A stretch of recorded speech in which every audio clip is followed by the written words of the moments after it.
Hey guys, I haven't made a review slash opinions video in quite a while.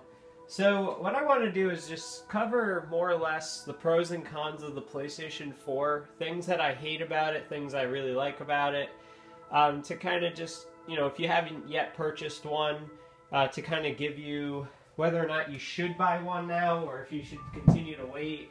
So we're going to go ahead and go through everything. I've had the PlayStation 4, of course, since day of launch. I upgraded the hard drive to a 1 terabyte hard drive, and we'll just go through some stuff. So, first things first, I'm going to show you guys this free space on my PlayStation 4. As you can see, I have 604 gigabytes of storage free. I'm not even using half the drive yet. Had this been the original drive, of course I would be using just about half of the storage with the original 500 gig drive. So highly recommend that if you get a PlayStation 4, before you even do anything, buy yourself a 1 terabyte 7200 RPM hard drive. A good one is Hitachi. I really trust their drives, and the Hitachi is what's currently sitting inside my PlayStation 4. I'll actually post a link below to where you should purchase one. It will be an Amazon purchase, so you know it's going to be trusted.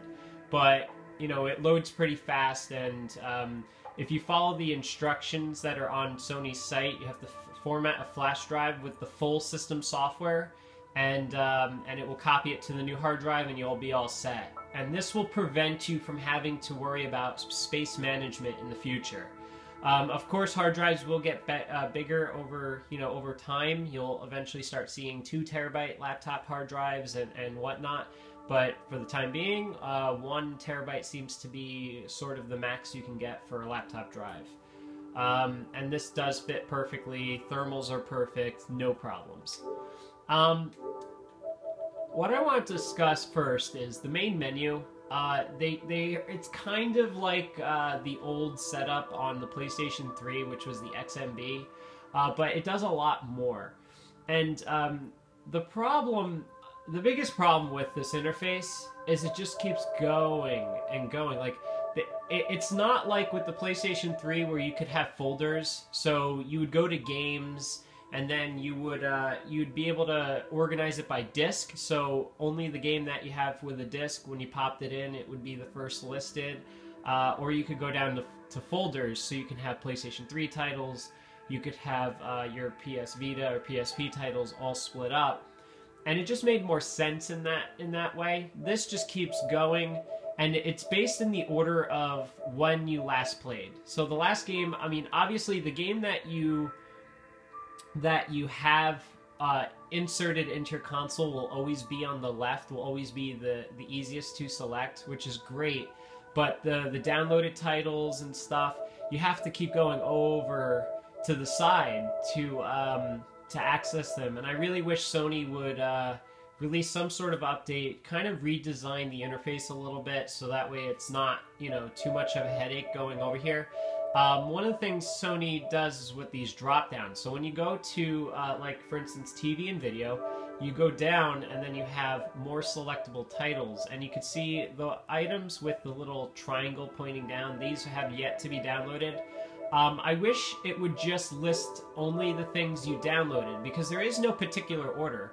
I've launched Epics before. I've launched Crunchyroll. They're not on the top. So, for instance, I really wish they would not put Hulu Plus, Vudu, Redbox Instant. Like, I wish these would just be selectable in a separate menu, because when you go to PlayStation Store, they have a separate category called Apps. And when you go to Apps, you have to go all the way over to the right, which is stupid. Again, why doesn't it just list all apps? But when you go on here, there are applications here that, like MLB Premium and stuff, these applications aren't even listed in this interface. So, oh, okay, that one is, but whatever. There are some applications that are just not listed here that are listed here. So it just doesn't make sense to me why they would do it that way. I really think the application should be listed only when you install it and stuff. And yeah, I really don't like the interface in this sense. Applications do launch pretty fast. So if you go into Amazon, it will launch it pretty quickly.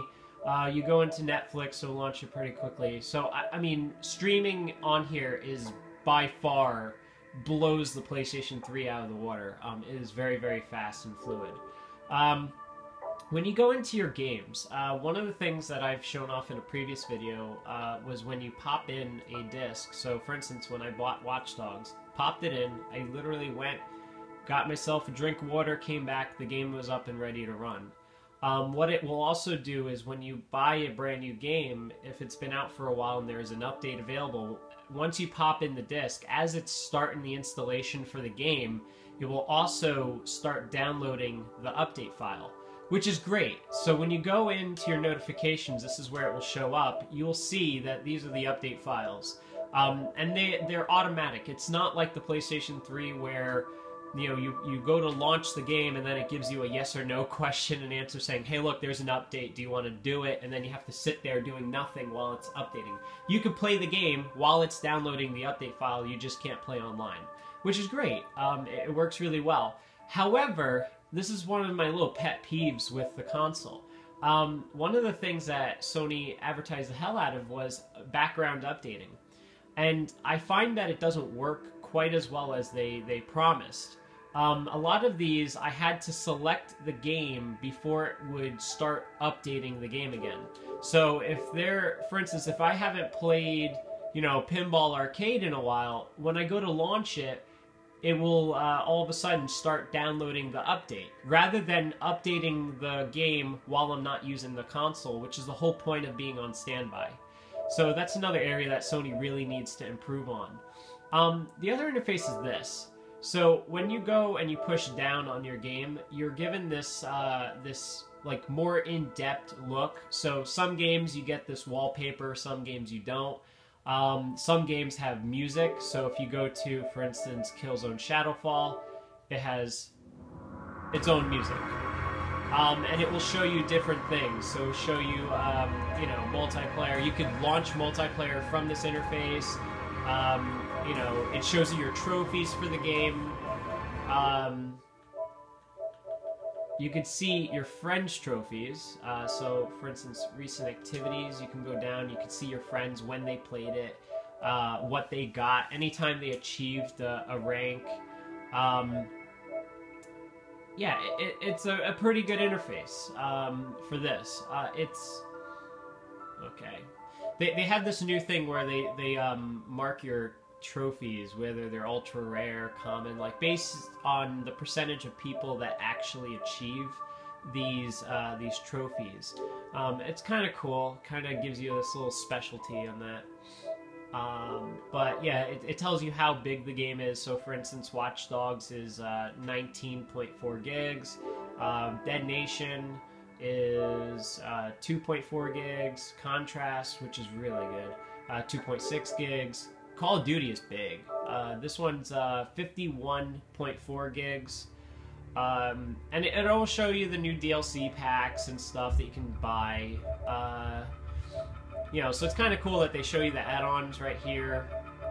But it doesn't auto-download, which is kind of stupid. I have the Season Pass that came with my game, and whenever there's a new DLC, it's not smart enough to download the newest DLCs. So unless I'm actually actively looking for the DLC, I didn't even install it. One of the other pet peeves about Call of Duty is when I downloaded the DLC. When they came out, I think it was Onslaught, then Devastation, and then Invasion. When Onslaught was out, those were the only maps you were able to use. You had a separate playlist. They replaced that playlist with Devastation, and then they replaced that playlist with Invasion. So, now that Invasion's out, I can't play Devastation, and I can't play Onslaught, which is fucking stupid. So, I don't understand this idea that they have. I didn't even download Devastation, so the thing is I've never played any of the maps on Devastation, so the only maps you can play on Invasion mode is Invasion. So, yeah, that kind of sucks. I'm a little pissed off about that. But Yeah, the downloads are pretty quick. It's not like the PlayStation 3, which it took its sweet fucking time to download updates. It is pretty quick. And it just shows you all the updates that it did. So when I got the games, I originally installed them, and then they download update files. It's pretty cool. When you go into a game, you can actually look up the update history. So it will tell you, I mean, most games they do it. Some games there's no information, but it kind of tells you what they fixed. So it's really great to know. So if you're playing, for instance, I know Killzone Shadowfall has it. Yeah, they'll show you what they fixed in the game. So that's cool. But I know, like, Call of Duty Ghosts, they just don't tell you shit. Infamous Second Son has tons of fixes that they release. Yeah. But then you have your library, which is a separate option that shows you every little thing you've downloaded, including demos and stuff. So, I don't know. I really think they need to rethink this interface, because it's not as fluid as I want it to. Internet browser, completely useless. Live from PlayStation's kind of cool, because you can watch live content, so you could watch Twitch and Ustream through the console. And they have tons of different channels, and you can view how many people are viewing them. It's really cool. It works. I've watched my fair share of these. Tomb Raider playthroughs, and then of course you have the people that use the camera playroom to record themselves having sex. So yeah. Interactive, which is this actually working? Oh, I think some of these games you can make the game more difficult. I learned this the hard way yesterday because a bunch of my followers were being assholes and kept increasing the difficulty on Dead Nation. But you still can't do the things that Sony originally promised. Sony originally promised that you would be able to take over someone's game session remotely. You can't do that yet. And that was something that they really pushed heavily. They kept saying, well, with the power of the PlayStation 4, you could have your friend playing Knack, and if he's at a hard part that you've beat before, they can give you permission to remotely control their game session, and those kind of features have yet to come into play, as well as the ability to resume your game from when turning off the console. That's a feature that actually works very well with the Xbox One. I enabled that feature, which is still a beta feature, but I turn off the console while playing Forza 5. I'm in the middle of a race. I turn on the console again. I go to launch Forza 5, and it resumes me at a pause screen in the middle of the race. That feature has yet to be enabled on the PlayStation 4, and that was originally promised. Now, going back into media features, I'm still pissed off that you can't stream music and movies from your internal network, nor can you attach a pocket hard drive or a flash drive to the console to watch movies. That is a feature that is desperately needed on this console, as well as the Xbox One. It's a shame that the previous generation consoles had more multimedia features than these consoles. And I know what you're saying, you buy a console to play games, not to watch movies, but the PlayStation 4 does a pretty damn good job, other than those problems, being your media center hub. I never used the PlayStation 3 because it was very slow and clunky, and on top of that, it sounded like a jet engine all the time. Now, I have the original 60 gig PlayStation 3, so that has a lot to do with it, but, if they could just add DLNA support on this console, it would be really good, really cool.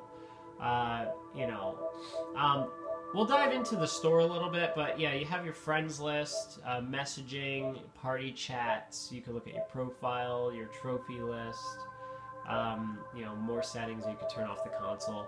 One of the things that's kind of stupid is when you want to turn off your controller, you have to go to Adjust Devices, turn off device, and then DualShock 4. It was much easier in the PlayStation 3, you just press the PlayStation button, and then there was a button that said turn off controller, and it would turn off the controller that held the PlayStation button. This is just kind of stupid. And you can also adjust the light bar. I put it to dim because it's very distracting. Output to headphones is really cool. You can plug in your headphones on the bottom of the controller, and the sound is excellent. So let's see. You can switch your user standby mode, which says it will download content and updates. It's bullshit. It sometimes does, sometimes doesn't. So let's go into the store. The store,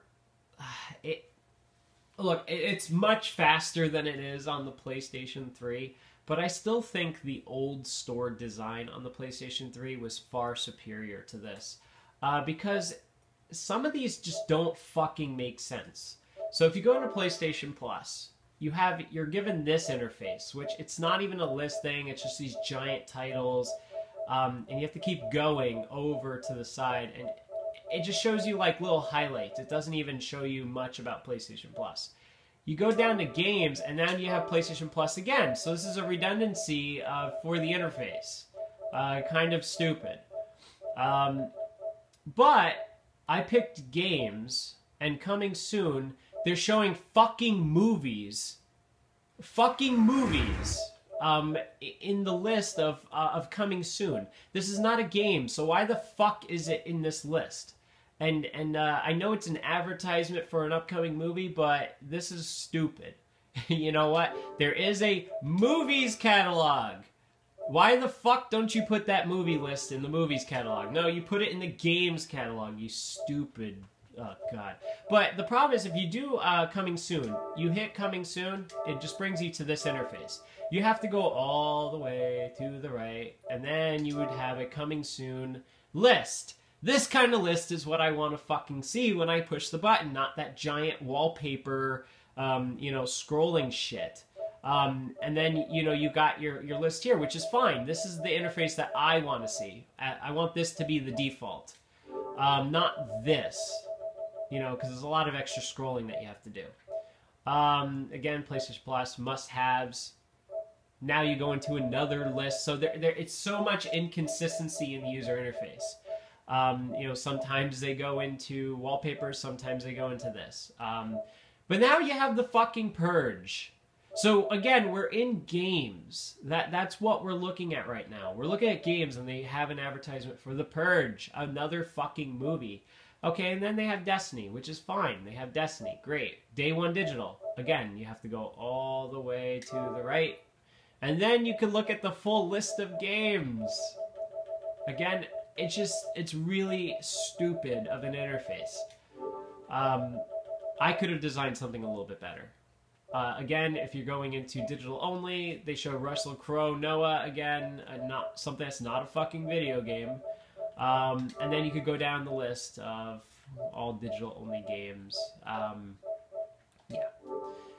But now, what really, grinds my gears is the demos. So if you go into demos, you have to go again through all this. You go to your demos. Now, this demo list isn't full of demos. This one is actually, but what I'm talking about in particular is this. The demo list, it says new demos. If I push Destiny, there is no fucking demo. So basically it's just, okay, purchase this shit because there is no demo. There's nothing. Yeah, they had a beta, but where's the button to get the demo? There is no demo. So why the fuck is it listed in demos? All these other ones are demos. UFC. But when you push it, there's a separate button that says try free demo. So I honestly don't get it at all. New this month. Destiny beta unavailable. So you have to wait.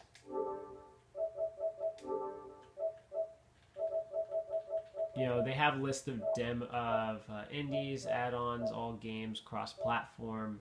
So they have some of the great categories. The only great thing about this interface is it's fast. It doesn't lag, but again, it's just stupid as hell. Music Unlimited is bullshit. The last time I played with it, I did the 30-day trial. I canceled like the next day. It doesn't work. There's a lot of bugs with it. When you're trying to play music while playing your games, the music either overpowers the game or the game's sound effects severely overpowers the music. The music tends to just cut out and then stop playing, and you have to relaunch it. Searching and browsing for music takes far too long. So, yeah, I'm not a big fan of Music Unlimited. What I would really like to see is Sony open up app support for Spotify or for Pandora or for applications like that where I could listen to my Spotify account, which I'm already paying for, on my PlayStation 4 while playing games. And I don't know if that will ever happen, but it's definitely something I would like to see happen. Application list, again, is very, very limited. When it's shared, I don't know what that means. Protect your PlayStation. They sell these accidental plans and shit. Like, PlayStation 4, I do not foresee being a problem at all. Reliability-wise, I think it's going to be fine.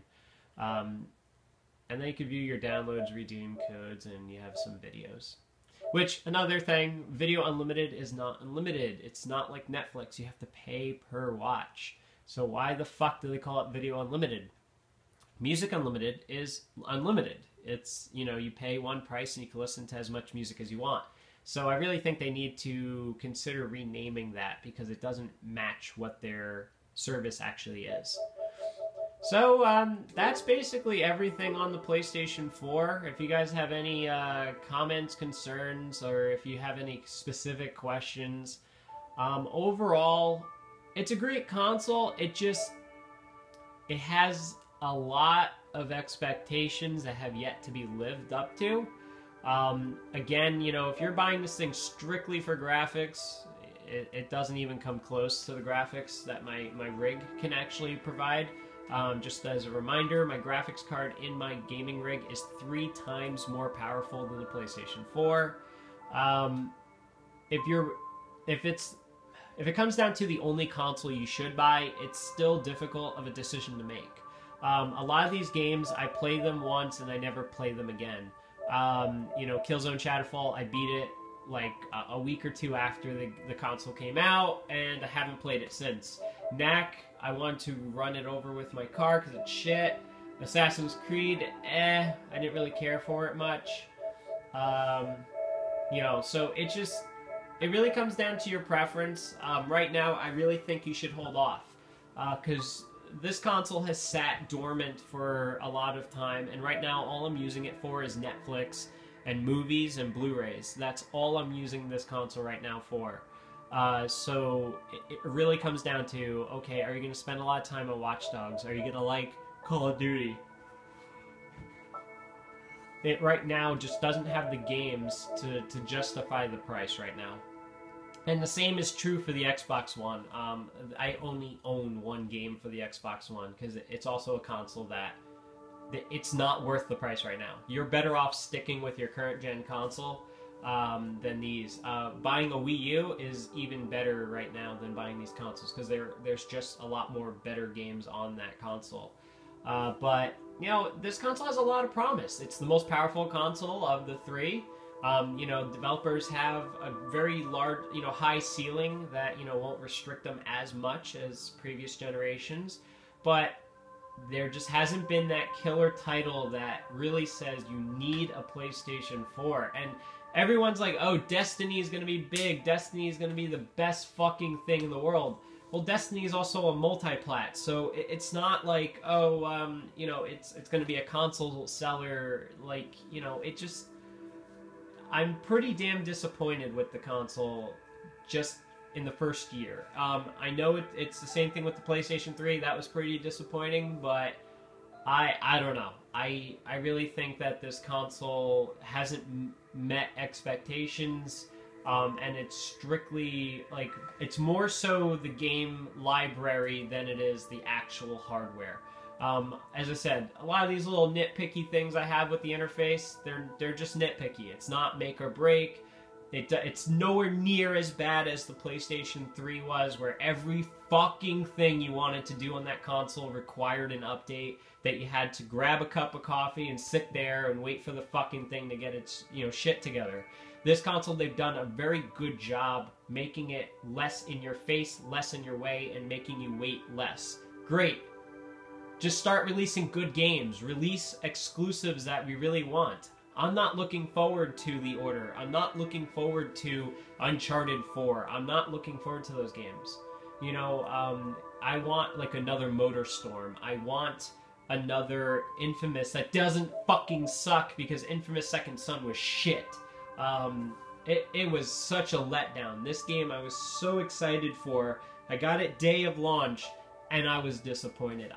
It was a big letdown. It was too damn short, too, rinse and repeat. Storyline was, predictable as fuck. The enemies, honestly, I didn't know if I was supposed to hate her or like her, the main villain was, no real depth to her. Infamous 2 is, a million times better than Infamous Second Son. All this game had was it looked pretty. That's it. That's all this game has going for it. If you want that game to say, hey guys, look at the graphics on a PlayStation 4, that's Infamous Second Son. But that's all it fucking does. It's not this really good showpiece that says, hey look, this is what next-gen gaming is all about. It's not. So, yeah. That's it, guys. That's my rant, review, update on the PlayStation 4. If you guys want more, subscribe, comment, curse me out, call me names, it's all good. And take care and look out for future videos.